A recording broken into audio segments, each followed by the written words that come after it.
கூர்ம அவதாரம் பெருமாளுடைய இரண்டாவது அவதாரம். இந்த அவதாரத்துல அவர் ஆமை வடிவம் எடுத்தாரு. இது எதுக்காக எடுக்கப்பட்டது, என்ன நடந்தது அப்படிங்கிறத நம்ம இந்த பதிவுல தெரிஞ்சுக்கலாம் வாங்க. ஸோ ஃபர்ஸ்ட் என்ன ஆகுது அப்படின்னா, ஒரு தேவலோகத்து பெண்ணுக்கு கலைமகள் ஒரு மாலை கொடுக்குறாங்க. அந்த மாலையோட அவங்க பிரம்மலோகத்துல தெரிஞ்சிட்டு இருக்கும் போது அவங்க துர்வாச முனிவரை பார்த்து அந்த மாலையை கொடுக்குறாங்க. அந்த மாலையை அவர் மனசால ஏத்துக்கிறாரு. போற வழியில அவர் தேவேந்திரனை பாக்குறாரு. அவர் தன்னோட யானை கீழே நின்றுட்டு இருக்காரு. அவரோட கையில என்ன பண்றாருன்னா இந்த மாலையை கொடுக்குறாரு. அதை மதிக்கவே இல்லை தேவேந்திரன். அவர் என்ன பண்றாருன்னா அந்த மாலையை வாங்கி தன்னோட யானையோட தலையில போய் வச்சிடுறாரு. யானை என்ன பண்ணுது, ஒரு துதுக்கிய வச்சு அந்த தலையில அந்த மாலையை எடுத்து கீழே போட்டு காலால மிதிச்சிருது. இதை துர்வாச முனிவரை இவ்வளோ அகங்காரத்தோட நீ என்ன மதிக்கவே இல்லை, என்னை அவமானப்படுத்தி இருக்க, உன்னோட செல்வம் எல்லாம் மறைஞ்சு போயிரும், அழிஞ்சு போயிரும் அப்படின்ற மாதிரி சாபம் கொடுத்துட்றாரு. இப்ப துர்வாச முனிவரோட சாபம் உடனே பலிக்க ஆரம்பிச்சிருது. தேவர்களோட அந்த செல்வங்கள் எல்லாமே மறைஞ்சு போயிடுது. இப்ப யானையும் என்ன ஆகுதுன்னா மதம் பிடிச்சு ஓட ஆரம்பிச்சிருது. இப்ப தேவேந்திரனுக்கு என்ன பண்றதுன்னே தெரியல. இந்த விஷயம் என்ன ஆகுதுன்னா அசுரர்களுக்கு போகுது. இப்ப அசுரர்கள் இதுதான் நல்ல சமயம் அப்படின்னு பார்த்து தேவர்களோட சண்டை போடுற யுத்தம் வரைக்கும் ஆரம்பிச்சிடுறாங்க. ஸோ அந்த டைம்ல என்ன ஆகுதுன்னா தேவர்களுக்கும் அசுரர்களுக்கும் யுத்தம் நடந்துட்டு இருக்கு. அப்படி நடக்கும்போது என்ன ஆகுதுன்னா அசுரர்கள் இறக்க இறக்க அவருடைய குரு அசுர குரு சுக்கராச்சாரியார் அவருக்கு ஒரு வரம் இருக்கு. அவர் ஒரு சஞ்சீவினி மந்திரம்னு சொல்லுவாங்க. அந்த மந்திரத்தை யூஸ் பண்ணி அவர் என்ன பண்றாருன்னா இறந்த அசுரர்களுக்கெல்லாம் உயிர் கொடுத்துட்றாரு. அதனால தேவர்கள் பாத்தீங்கன்னா செத்துக்கிட்டே வராங்க. அவங்க கிட்ட எந்த விதமான சக்தியும் இல்லை இல்லையா. ஸோ அதனால என்ன ஆகுதுன்னா தேவேந்திரன் ரொம்பவே வருத்தப்படுறாரு. தேவர்களோட எண்ணிக்கை குறைஞ்சுக்கிட்டே வருது, என்ன பண்றதுன்னு தெரியல. இதை கொண்டு போய் அவர் என்ன பண்ணாருன்னா பிரம்மா கிட்ட சொல்றாரு. பிரம்மா அவரை விஷ்ணு கிட்ட கூட்டிட்டு போறாரு. விஷ்ணு என்ன பண்றாருன்னா அப்பதான் அவங்களுக்கு சொல்றாரு, இந்த மாதிரி பாற்கடலை கடைஞ்சிங்கன்னா உங்களுக்கு அமிர்தம் கிடைக்கும்.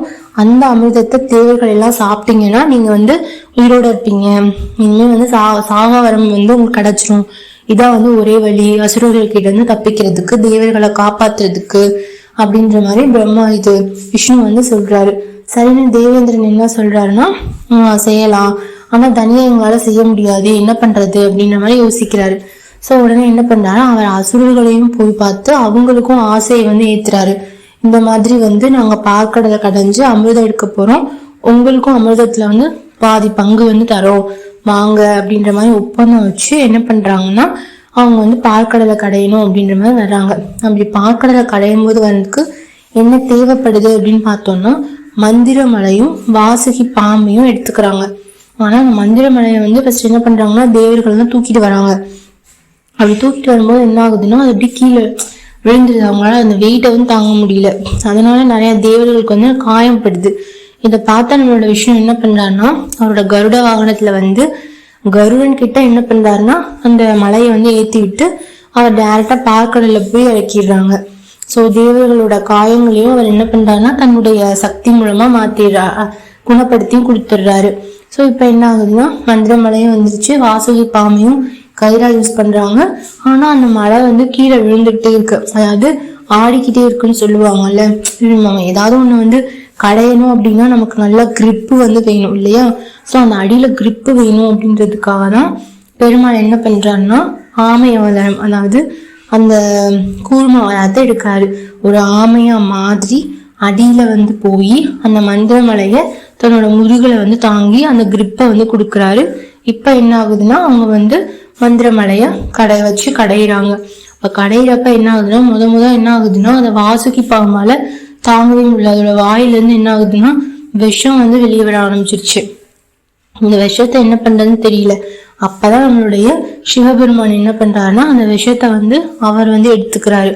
அதை யார் காப்பாத்துறாங்க, பார்வதி தேவி அந்த விஷம் அவருடைய தொண்டையிலேயே நிக்கட்டும் அப்படின்ற மாதிரி தொண்டையிலேயே வச்சிடுறாங்க. ஸோ அதனாலதான் நம்மளுடைய சிவபெருமான நம்ம நீலகண்டன் அப்படின்ற மாதிரி சொல்றோம். அந்த விஷயம் பாத்தீங்கன்னா சிவபெருமானையே கொஞ்ச நேரத்துல மயக்கத்துல ஆழ்த்துச்சான். அப்ப தேவர்கள் எல்லாருமே ரிஷிகள் முனிவர்கள் எல்லாருமே சேர்ந்து என்ன பண்ணிருக்காங்கன்னா சிவபெருமானை நோக்கி நல்லா பூஜை பண்ணியிருக்காங்க. அவருக்கு வந்து ஒரு சிறப்பான இது வந்து கொடுத்துருக்காங்க. ஸோ அந்த டைம்ல தான் நம்ம என்ன சொல்றோம்னா பிரதோஷ காலம் அப்படின்ற மாதிரி சொல்றாங்க. ஓகேவா? இதுக்கப்புறம் வந்து என்ன பண்றாங்க, பார்க்கடலை கடையிறாங்க. அப்ப வந்து அதுல இருந்து நிறைய பொருட்கள் வெளியே வருது.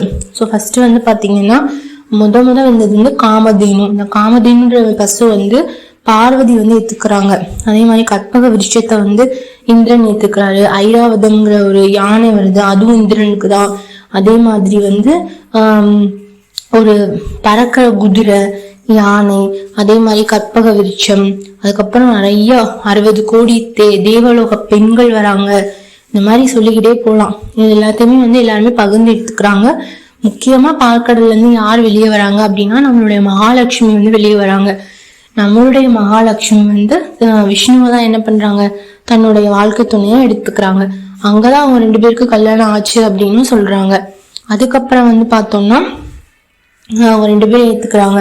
இதுக்கப்புறம் வந்து பாத்தீங்கன்னா கடைசியா யார் வராங்கன்னா தன்வந்திரி அப்படின்ற ஒரு கடவுள் வந்து வராரு. இப்பயும் நீங்க சில கோயில்கள்ல பாத்தீங்கன்னா சுற்று பிரகாரங்கள் வந்து அந்த தன்வந்திரிங்கிறவரை நீங்க பார்க்கலாம். மேபி பெருமாள் கோயில்லையும் பார்க்கலாம், இல்ல சிவன் கோயில்லையும் பார்க்கலாம். இந்த தன்வந்திரிங்கிறவர் தான் அமிர்த கலசத்தை எடுத்துட்டு வந்தவர்.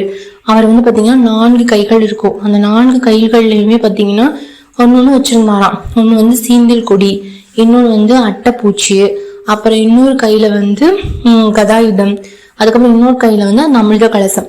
இவர்தான் கடைசியா வெளியே வந்திருக்காரு பார்க்கடல்ல இருந்து. இந்த தன்வந்திரி வந்து ரொம்ப சக்தி வாய்ந்த கடவுளா சொல்றாங்க.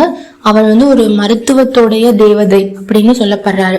இப்ப தன்வந்திரி கிட்ட இருந்து அந்த அமிர்த கலசத்தை வந்து அசுரர்கள் எடுத்துட்டு போயிடுறாங்க. அவங்க உலகத்துக்கு போறாங்க.